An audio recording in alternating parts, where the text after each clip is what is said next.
Ji the stock family, अस्सलाम वालेकुम and welcome back your on channel stock analysis. Stock analysis के point of view से बात करें तो इस वीडियो में हम बात करेंगे पायनियर सीमेंट के बारे में। PIOC के नाम से ये लिस्टेड है PSX के अंदर। एंड अब इसके ऊपर बात करते हैं, इनका रिज़ल्ट है, इनका डिविडेंड कब से दे रहा है, कितना दे रहा है, क्यों नहीं दे रहा, क्या है, उसके ऊपर बात करेंगे। एंड कंपनीज़ के EPS के ऊपर बात करेंगे। एंड लास्ट में कंपनी के टेक्निकल एनालिसिस के ऊपर बात करेंगे। पायनियर सीमेंट के टेक्निकल एनालिसिस के ऊपर बात करेंगे कि ओवरसोल्ड है, ओवरबॉट है, किस लेवल पे हमारी स्ट्रेटजी क्या होनी चाहिए, तो उसको लेके हम बात करेंगे। सिंपल, कंपनी की कोई मतलब इंट्रोडक्शन में कुछ है नहीं ख़ास, क्योंकि सीमेंट ही बना रही है और सीमेंट ही सेल कर रही है। Pioneer cement limited was incorporated in Pakistan as a public company limited, और ये हो कब रही है लिस्टेड 1986 के अंदर। And the principal activity of the company is manufacturing and sale of cement. So simple. अब इसके रिज़ल्ट के ऊपर बात करते हैं कि कंपनी का रिज़ल्ट कैसा आया, और ये रिज़ल्ट क्वार्टरली रिज़ल्ट है, यानी कि 6 month, half year, semi annually result है। एंड फर्स्ट ऑफ ऑल अगर बात करें हम डिविडेंड के ऊपर, जी डिविडेंड नील, बोनस नील, राइट शेयर नील, एनी अदर इंसेंटिव नील, यानी कि किसी भी किस्म का कोई इंसेंटिव नहीं है। अब डिविडेंड के चार्ट के पॉइंट ऑफ व्यू से बात करें, मतलब चार्ट का ये होता है कि वन व्यू में सारी पिक्चर क्लियर हो जाती है। 2017 से लेकर 2021 तक का ये चार्ट है। 2017 में 5.5 डिविडेंड दिया, एंड देन 2018 के अंदर और 17 के अंदर सब जानते हैं कि PSX एक अपने पीक पे थी और बहुत अच्छे लेवल पे थी। 2018 के अंदर 4.07 का डिविडेंड दिया, एंड उसके बाद 19, 20 एंड 21 के अंदर कोई डिविडेंड नहीं दिया गया, कोई इंसेंटिव नहीं दिया गया। अब उसके बाद आ जाते हैं हम कंपनी के रिज़ल्ट के ऊपर। कंपनी का रिज़ल्ट ये आप दोस्तों के सामने वन व्यू में आप चेक कर सकते हैं, और ये अगेन मैं बता रहा हूँ ये 6 मंथ का रिज़ल्ट है, क्वार्टरली रिज़ल्ट है। एंड अगर इसके ऊपर रिसेंट देखें 2.84, 20 एंड 21 का अगर कंपैरिजन किया जाए तो 2.84 डिविडेंड EPS था, दैन 2.94 हुआ, एंड 2.67 से अब जो रीसेंट डिविडेंड है, सॉरी EPS है, वो है 5.03। अब फर्दर EPS के पॉइंट ऑफ व्यू से आपको पता है, आपको वन व्यू पिक्चर भी देंगे हम। अब ज़रा EPS के ऊपर बात करें तो 5.03 अब है। लास्ट क्वार्टर का 2.91 था, एंड लास्ट एनुअल EPS बात करें तो 8.69, एंड PE रेशो की बात करें, यानी कि 9.6 कह सकते हैं कि आप कोई उस तरह से ज़्यादा हैवी नहीं है अकॉर्डिंग टू EPS और PE का रेशो एक कोरिलेशन है, जो कि हम इंशाल्लाह कमिंग डेज़ में इसके ऊपर भी बात करेंगे। अब बात करें ज़रा एक्सपेक्टेड अर्निंग ग्रोथ 15.77, जो कि कह सकते हैं कि अच्छा है, मुनासिब है, ठीक है।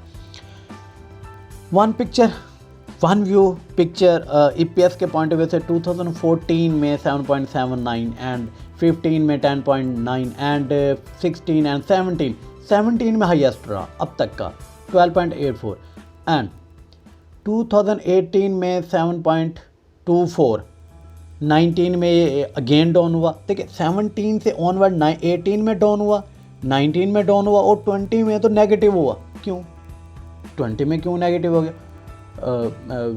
हम सब जानते हैं कि जो कि कोरोना की सिचुएशन थी, तो उसकी वजह से जो वर्ल्ड वाइड रिस्ट्रिक्शंस हुई उसको लेके ये एक इशू क्रिएट हुआ, और ये पायनियर सीमेंट के नहीं सब बिजनेस में हुआ। देन ये एक अच्छा मूव कम बैक किया 2021 में 8.69, और जिस लिहाज से अब जा रहा है ये और अच्छा परफॉर्म कर जाएगा। और अच्छा कैसे परफॉर्म कर जाएगा? कंपनी की जो सेल्स ग्रोथ है, ये रिज़ल्ट आप लोगों के सामने, और रिज़ल्ट के पॉइंट ऑफ व्यू से मैं बात करूँ तो देखें जो अब मैं रिजल्ट के ऊपर पहले से बेहतर आ रहा है, किस बेस पे आ रहा है, what the reason about this point, because के क्वार्टरली ही सेल अगर बात करें, क्वार्टरली सीमेंट सेल की बात करें तो इनका 125% सेल के अंदर इंक्रीज़ हुआ है, जिसकी वजह से रेवेन्यू में इंक्रीज़ हुआ है, जिसकी वजह से आप कह सकते हैं कि इनका जो EPS है ग्रो हुआ 2.67 से 5, यानी कि आप कह सकते हैं कि डबल हुआ, क्योंकि सेल डबल हुई। तो ये एक अच्छा इम्पैक्ट है, अच्छा है। अब ये सेल का एक चार्ट आप लोगों के सामने है, 17, 18, 19, 20 एंड 21 अब तक की सबसे ज़्यादा सेल 2021 में हुई। और अब इसके ज़रा फंड होल्डिंग के पॉइंट ऑफ व्यू से बात करते हैं जी, देन हम बात करेंगे टेक्निकली पॉइंट ऑफ व्यू से। देखिए फंड होल्डिंग को लेके एसोसिएटेड कंपनीज के पॉइंट्स 2% हैं एंड बैंकर इसके अंदर इन्वेस्ट किए हुए हैं 2.13, इंश्योरेंस कंपनीज भी इसके अंदर हैं 1.7 एंड म्यूचुअल फंड एंड मुदारबार 4.99, यानी कि ऑलमोस्ट 5% इसके अंदर इन्वेस्ट किए हुए हैं, यानी कि एसोसिएटेड कंपनीज से भी ज़्यादा, डबल। एंड उसके बाद लोकल के पास 15% है, कम है। अब यहाँ नेक्स्ट अगर हम देखें तो जॉइंट स्टॉक कंपनीज के पास 21.42 है एंड पेंशन फंड के पास 0.37। लेकिन अब यहाँ गौर करने की बात यह है कि फॉरेन कॉरपोरेट्स, फॉरेन कंपनीज के पास 51% है, 50.93, यानी कि ऑलमोस्ट 51% होल्डिंग है, जो कि कहा जा सकता है कि ठीक है, हमें भी इसको देख के इन्वेस्टमेंट इसके अंदर करनी चाहिए।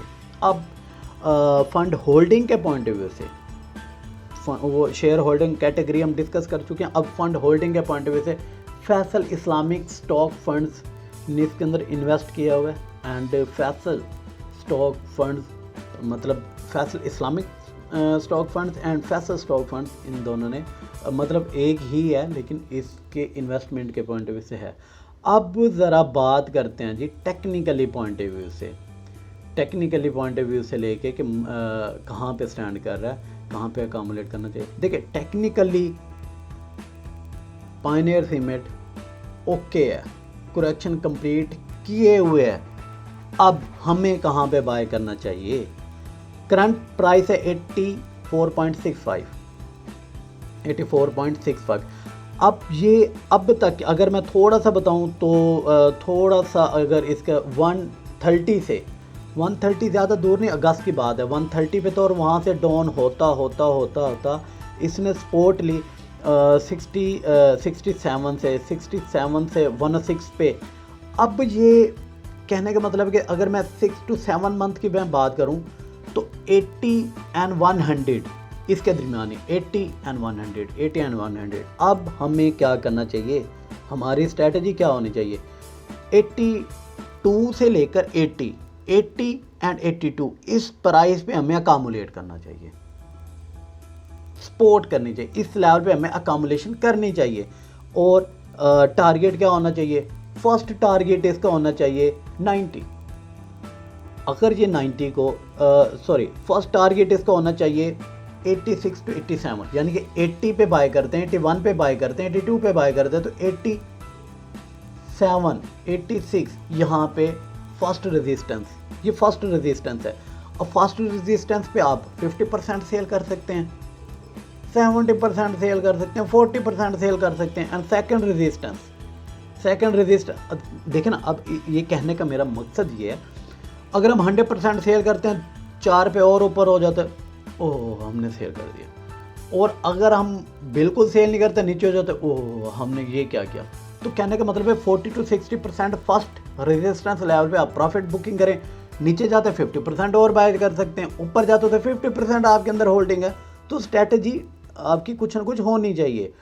सेकंड रेजिस्टेंस लेवल इसका है जी 92 एंड 93। यहाँ पे अगर ये वाला रेजिस्टेंस ब्रेक कर जाता है तो ये फिर 100 and 100 105 यानी कि 100 और 105 इसका नेक्स्ट रेजिस्टेंस बनेगा। यहाँ पे अकामलेशन करनी चाहिए।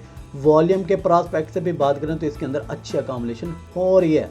और 82 का लेवल अभी तक, इसका लेवल 82 लास्ट टाइम देखें